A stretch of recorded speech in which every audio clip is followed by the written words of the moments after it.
손원평 작가의 아몬드 지금부터 읽겠습니다.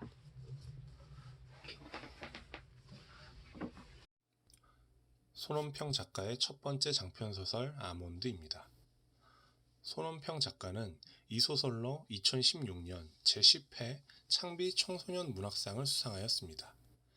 이 소설 이전에는 시내21 영화평론상 우수상을 수상하며 영화평론가로 데뷔, 이후 한국영화 아카데미에 진학해 인간적으로 정이 안 가는 인간, 너의 의미 등 몇 편의 단편 영화를 연출했습니다.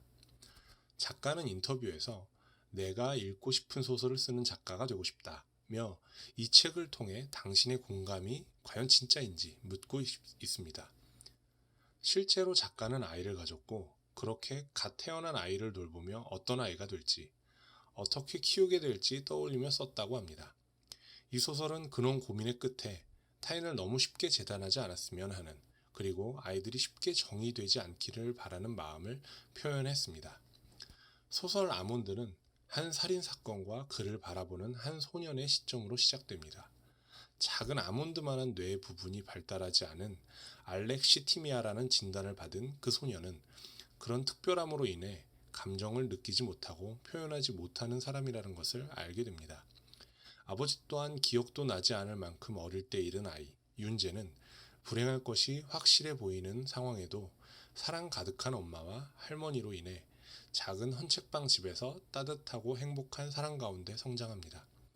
하지만 윤재의 엄마와 할머니는 윤재를 예뻐하기는 하지만 분명히 괴물임을 알고 있었고 어떻게든 평범하게 살게 하려고 감정을 교육시킵니다. 물론 윤재도 자신이 괴물임을 잘 알고 있었습니다. 윤재는 타인의 감정을 이해하거나 알게 되는 것을 포기하고 타인을 대하는 것을 반복 암기하는 숙제처럼 받아들이기 시작합니다. 하지만 그 가운데 세상 전부를 미워하고 증오해서 강해지고 싶어하는 폭발적인 감정을 가진 또 다른 괴물아이 고니와 만납니다. 소년원 출신 고니는 윤재와 피할 수 없는 악연으로 시작해서 점점 엮여나갑니다. 위험한 소년 고니와 윤재의 관계는 어떻게 발전하게 될까요? 또 윤재는 이로 인해 어떤 변화를 겪게 될까요?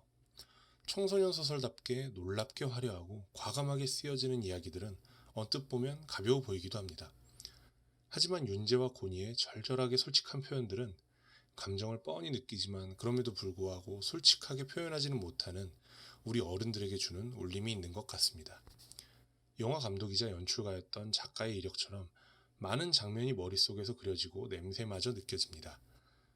크리스마스에 첫눈 오는 청계천, 신박사의 향긋하고 포근한 빵집, 쾌쾌하고 좁지만 구석구석 추억 가득한 헌책방 등 윤재의 감정 없는 시각은 정갈하고 산뜻하지만 시선이 닿는 모든 곳이 아름답고 따뜻하게 표현됩니다. 처음부터 끝까지 다 읽는데 2시간 내외가 걸렸습니다.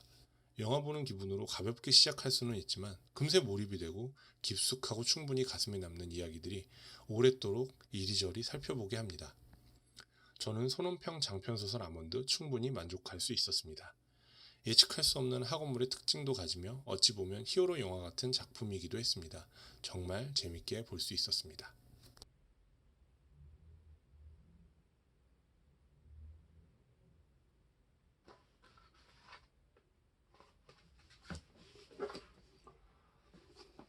아몬드 다 읽었습니다.